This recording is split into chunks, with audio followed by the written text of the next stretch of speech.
Hey everybody, I'm Bill Inman. I'm excited about today's episode because we have Holly Nonorg here and she's going to take us through some funny crypto memes. Holly, thanks for joining us. Thank you for having me, Bill. Yeah, so what have you done here? You've collected about 10, 12 or so crypto memes that we're going to run through and hopefully they'll be gut busting funny, right? I think so. I think they're relevant, they're funny, and I'm excited to jump into them. Right on. Well, let me share my screen and we'll start taking a look at some of these. Can you see it okay? I sure can. Okay, here we go. I'll read them. You tell us about them. Divorce Court 2030. What's this all about?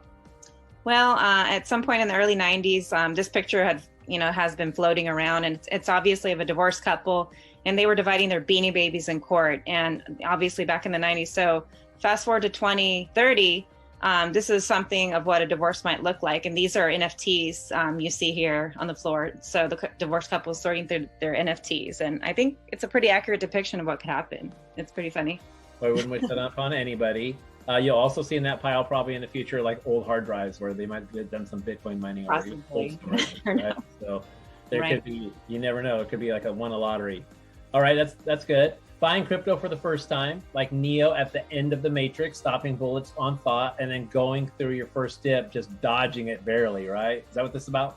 Right. I mean, I remember my first time experiencing the dip, and I put in, for me, it was a lot of money, and I just regretted it, and I just felt like, oh my God, I made the wrong choice, and that feeling of despair. And I've talked with other people that, experienced that first time feeling themselves. So it's pretty funny. That's an accurate one too. Yeah, it is. It is kind of gut wrenching and dodging, right, kind of thing going through a dip. But right, dollar cost averaging. Buy when it's down, keep buying. Exactly. You've done your research. And by the way, we're not financial advisors. You certainly shouldn't be investing based upon memes, but they're funny to look at. Not at all. Okay, when you find that old laptop you used to mine Bitcoin with, nice. That one's great. Yes, I mean, it is funny on the face of it, but obviously there's some tragic stories of people who have purchased Bitcoin a long time ago and have lost their hard drives or their cold storage or their passwords and such. And so, hundreds of thousands of dollars, maybe even millions have been lost. I've read some horrific stories. So funny and tragic, this one is. Absolutely, got it back. I mean, here it's back up, especially as something as simple as your passwords. If you're mining and you have a laptop back from the olden days of 2010, 11, 12, who knows? All right, from funny crypto memes, when you start losing money, but you know that it's only temporary, I think that's Leo from The Great Gatsby, right? Of course, right. Yes, again, at first, I myself felt that, disheartening feeling when it would drop. And now I've actually learned to be comfortable during the drops, and when I see my portfolio going down, and it's actually not that bad. So, but I do remember that feeling, and this is pretty funny in light of that. Yeah, I know we've talked when things are down, it's like, should we buy? And usually the answer is yes, right? Just dollar cost average, we already said it, just buy and keep going. But we've done our research on not only what the coins are, in some cases, we are familiar with people who are, know about the technology and things like that. So we've done our homework, and we're not financial advisors. Right. Yeah. All right. I like risk takers. And I did absolutely no research before I bought Dogecoin. So she really likes him. Well, exactly. I mean, I'm more of a hodler myself, and, there's no right strategy, but for me that works. And I do know of people that are bigger risk takers, more like a day trading approach. And often some of these people that are brand new to the game do little to no research. They just go on a whim. And I guess that's all great and everything, but it is a huge risk. So some people might like that and might be attracted to it, because when there is an upside, it's potentially massive. So I've seen both sides. I've seen people win big and also, lose pretty big. So yeah, funny. We both go to Vegas. You might as well go to Vegas and go on the craps table, right? Because all of the good traders that I know, they barely have any time. They have like 8 screens in front of them. They're looking for patterns, or they're looking at the charts. They're not just going off hunches or asking their uncle.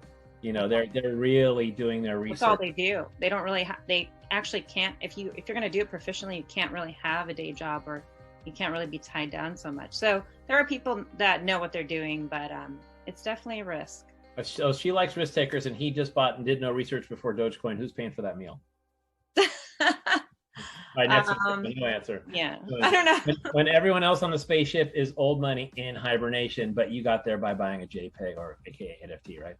Right. I mean, This is the rare time of, the world where we are in a wealth transfer, and that could actually happen. A lot of old money doesn't even want to jump on board with it. I know one in particular, Warren Buffett, and he's super wealthy, billionaire, but he's not on board with crypto. But this is a chance where people are just becoming instant millionaires. You see it all over. So this is pretty accurate. Yeah, there's a lot of opinions, and he doesn't really need to be into anything, right? He doesn't. He's fine. He's set, but and he runs a great company. But I mean, if you've been in technology like I have since basically being a kid and seeing all the cycles and waves and knowing where this one's going and understanding decentralization and seeing where the world where it is, it kind of makes sense. Right. All right. So Bitcoin holding the economy is 2030 like, okay, explain this one. I know that we talked about this one beforehand, but what's this from? Well, obviously Squid Games. I mean, it's so right now, but this is also true. Bitcoin's not going anywhere. I mean, that's my opinion, but you feel free to do your own research. If you dig deep enough, you might come to that same conclusion. And I think 2030, this could be the case where Bitcoin is holding everything. Maybe it'll be one of the main currencies, and it's to be seen. But I like this one. I think it's relevant with the Squid Games and all. Bitcoin 100,000, Bitcoin 1,000,000. You have people like Michael Saylor who profess that, see it as the greatest asset that the world's ever seen. Digital, so many different things, decentralized, borderless, permissionless. So maybe. And Squid Games again. So I'm going to have you talk about Bitcoin hitting 56,000 and then what's going on in the markets. Explain this one.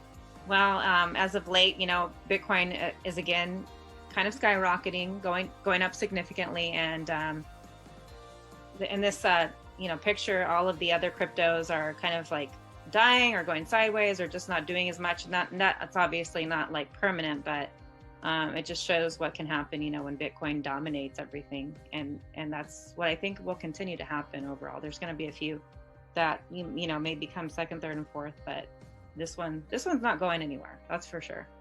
Yeah, I wonder if those icons were strategically placed. So this is from Squid Games, and Holly, you showed me the preview before we got on the session here, and this is like a movie, like it's kind of like Hunger Games, like you said. It's like red light, green light is happening here with this gigantic doll, and if you don't play the game right, it basically you're ousted.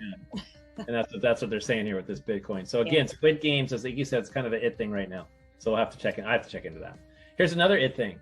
This guy from TikTok, like number 2 in TikTok now, like 40 some odd million followers or something like that. And what's his deal, right? He makes things look simple, or Captain Obvious, right? Captain Obvious, right? And he doesn't even have to speak. I mean, what a job. I mean, what a mission. This guy can actually he can be the face of anything now. But he's right. I mean, this is your chance. It's pretty simple. Like, just do your research and invest smartly. You don't even have to have a lot of money. Just put a little bit in at a time to your well-researched crypto of choice. So. Right, exactly. And of course, we're not financial advisors, but and this is going through cycles and waves, and there's sure to be a crypto winter at some point. But there's some obvious out there for the long term, right? We mentioned Bitcoin a couple times. All right, plane on the runway, spending weeks researching a new altcoin. The coin begins to moon, and you're left on the runway. You forgot to.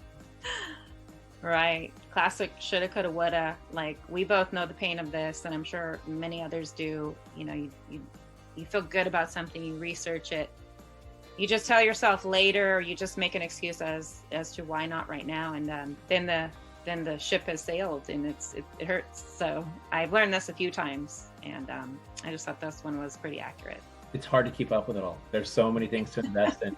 Hopefully you have a community. You're looking at the communities, the Telegrams, the Discords. You're looking at Coin Market Cap, researching, how many people are watching the coin or altcoin or what have you. Right. And then you got to make a bet. And we're in a good time for that right now. But yeah, don't should on yourself, right? Don't forget to invest and be left on the runway. Right.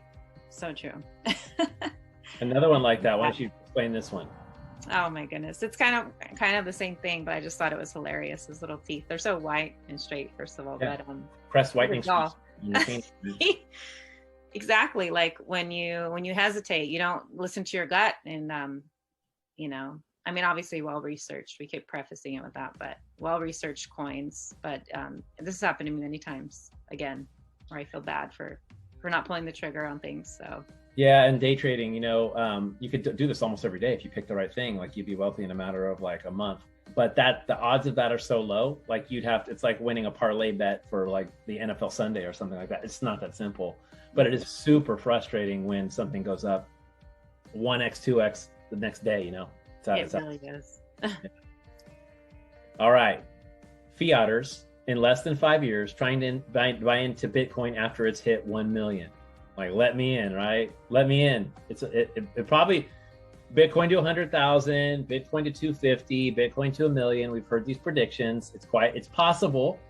We know that all the usable gold, or for financial purposes, is about $6 trillion in assets. Right now, Bitcoin is about $1 trillion in assets. So if it goes to $500,000, we're talking about a $10 trillion asset. And then if it goes to $1 million, we're talking about a $20 trillion asset. All the gold in the world is worth about 11 trillion. So that's a big ask right there. But what do you think about this? Is there some truth to this? There is. Again, I'm not a financial advisor. Both of us aren't. But the dollar is losing value as we speak, and money's arguably not as safe in the bank. So someone just has to really do their due diligence in finding out what to do with their money if they have extra, to make it safe, to make it potentially grow. Bitcoin's an appreciating scarce asset. I'm sorry, go ahead.